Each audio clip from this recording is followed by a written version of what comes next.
આ bus stand છે. બસ સ્ટેન્ડનું નામ છે ગુરુપુરમ અને આ અમારી બસ જઈ રહી છે. અમે પહોંચીને તમને બતાવશું કે અમે ક્યાં જઈ રહ્યા છે. અમે છે અત્યારે તમિલનાડુમાં, પરંતુ બાજુમાં જ કેરળની બોર્ડર છે અને એની બાજુમાં કર્ણાટકની બોર્ડર છે. તો આપ જ જણાવો કે અમે ક્યાં હશું. તમને કોઈને ભાષા આવડતી હોય તો ખ્યાલ આવી જશે તમે આ કઈ જગ્યાએ છે.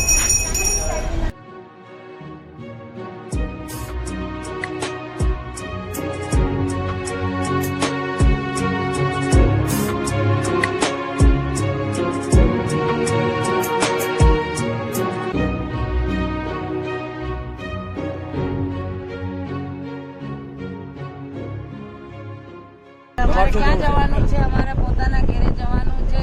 ટૂરમાં સારું રહ્યો, અમારી યાત્રા ખૂબ સરસ થઈ, બધું સરસ થયું. અમારા ભાવિનભાઈ, દીપાબેન ને ભગવાન બહુ ખુશ રાખે. કુચીવેલી સ્ટેશન ઉપર આપ સૌનું સ્વાગત છે. અમારા કસ્ટમરની ટ્રેન છે કુચીવેલી પોરબંદર. કસ્ટમરને બાય બાય કરી અને અમે ઊભા છે પ્લેટફોર્મ ઉપર. આ બેન હમણાં હાથ ઊંચો કરશે એટલે અમારી કેરાલા એક્સપ્રેસ ટ્રેન ઊભી રહેશે. આ જ ટ્રેન દ્વારા અમે કેરેલાથી થઈ અને બેકવોટરની મજા લેતા લેતા આગળના સ્ટેશને જશું. થોડી જ વારમાં અમે રાતે કોયમ્બતુર પહોંચી જશું. આ છે કોયમ્બતુર જંકશન.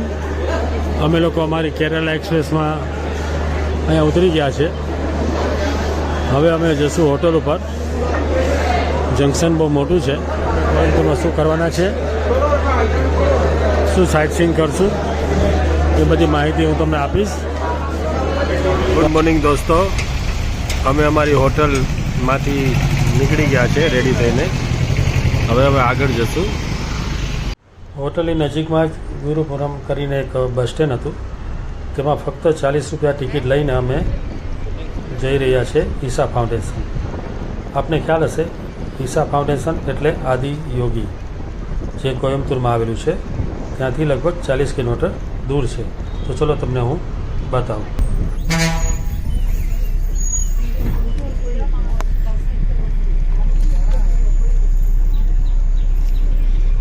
અમે લોકો આ બસ દ્વારા પહોંચી ગયા છે.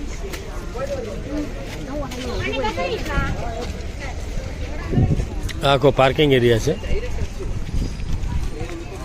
અહીં ગુલ્ફી, તંદુ વડાઈ, કલન, મસાલા પૂરી આ બધું મળે છે. આ પોલીસ સ્ટેશન છે અને આ છે શિવજી. તો ચલો પહેલાં શિવજીના સાથે ફોટો પાડી અને આજના દિવસની શરૂઆત કરીએ.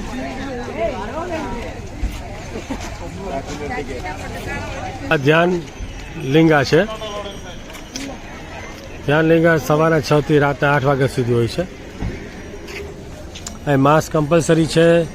બેગ અને મોબાઈલ લઈ જવાનું એલાઉડ નથી. આખી વસ્તુ અલગ છે. જશું તો તમને બતાવી નહીં શકીએ, પણ અનુભવ 100% કરશું. Good morning. આ છે ઈશા ફાઉન્ડેશન. અમે લોકો અત્યારે ત્યાં વિઝિટ માટે આવ્યા છે. આગળ ઉપર હું તમને બધા દર્શન કરાવતી રહીશ.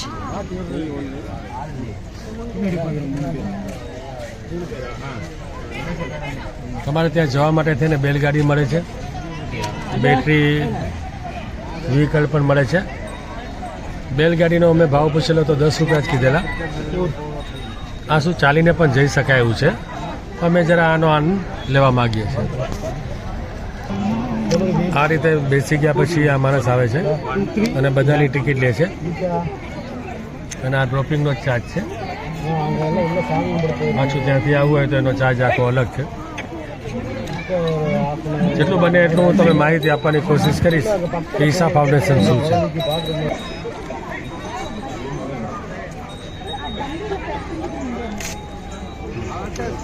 અચ્છા, 2 વ્યક્તિના 20 રૂપિયા, એટલે ઘણું સસ્તું કહેવાય. પર પર્સન 10 રૂપિયા થયા.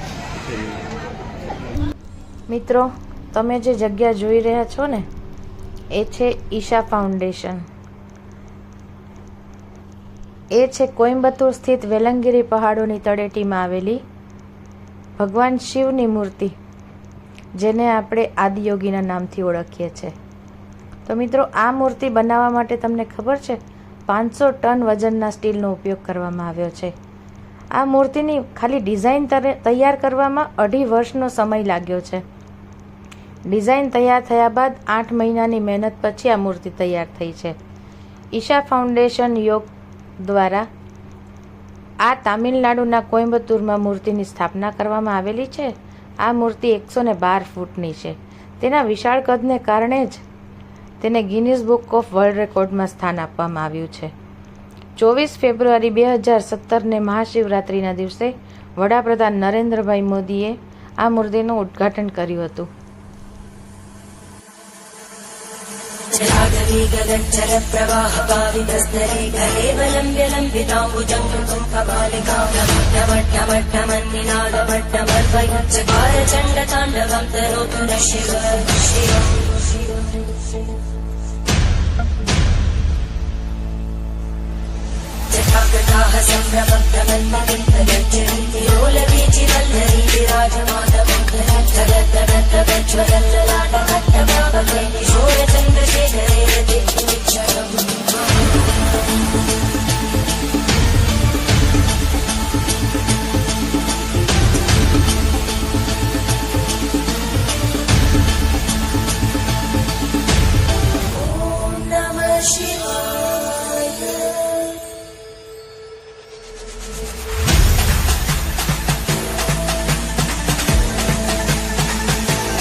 તમે આ જે બસ જઈ રહ્યા છો ને એ કોયમ્બતુર જાય છે અને કેટલું મસ્ત વાતાવરણ છે. તમે જુઓ, ચારે બાજુ હરિયાળી છે, ગ્રીનરી છે, પહાડો છે. વરસાદ પછી તો આમાંથી ઘણા વોટરફોલ નીકળતા હશે. કોયમ્બતુરથી તમારે ઊટી જવું હોય ને તો ફક્ત 85 કિલોમીટર દૂર થાય, જે નોર્થ સાઈડ આવેલું છે. અને જો તમારે કોડાઈકેનાલ જવું હોય તો એ 175 કિલોમીટર દૂર થાય. મતલબ કે કોયમ્બતુર બેસ્ટ જગ્યા છે.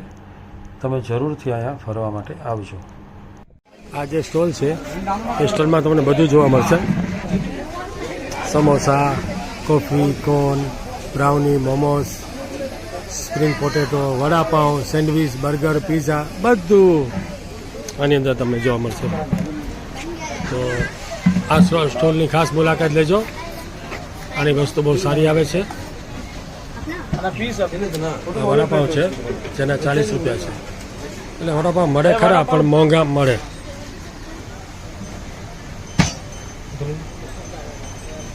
અમારું રેડી છે, હવે અમને આપી રહ્યા છે.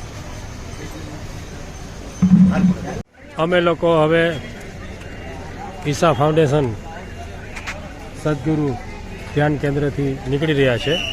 પરંતુ તમને એક વસ્તુ બતાવું કે આ જે પાછળ દેખાય છે એની અંદર શું શું છે તે ખરેખર એ જ જોવા જેવું છે. હા, ત્યાં મોબાઈલ લઈ જાઓ એલાઉડ નથી, એટલે હું આપનું શૂટિંગ ન કરી શકું, એ બદલ સોરી.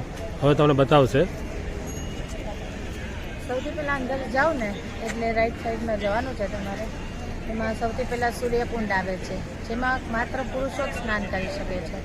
પછી થોડા અંદર જશો એટલે લેફ્ટની અંદર દાદરા ચડી અને લેફ્ટ સાઈડમાં ચંદ્રકુંડ છે, જેમાં સ્ત્રીઓએ સ્નાન કરવાનું હોય છે. પછી અંદર ધ્યાન કેન્દ્રમાં જવાનું હોય છે.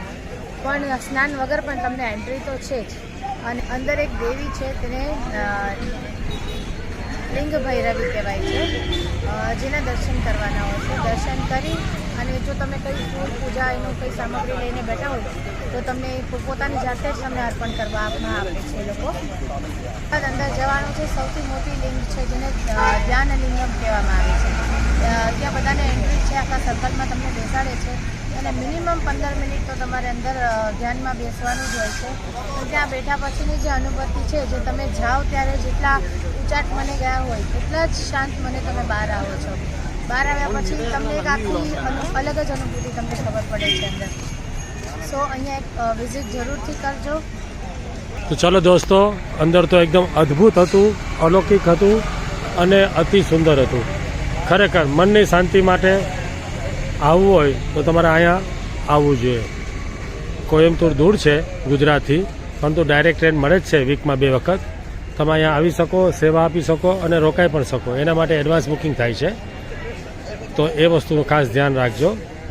હું ભાવિન જોશી હવે અહીંયાથી રજા લઉં છું. આજનો વિડીયો હું અંત કરું છું. મારો આવી જ ચેનલમાં આવા જ વિડીયો જોતા રહેજો. નવી નવી વસ્તુ હું તમને બતાવતો રહીશ અને આ રીતે માહિતી આપતો રહીશ. ચેનલને લાઈક કરજો, સબસ્ક્રાઈબ કરજો અને ખાસ તો ફોરવર્ડ કરજો. જય શ્રી કૃષ્ણ. બાય. ઓમ નમઃ શિવાય. ઓમ નમઃ શિવાય.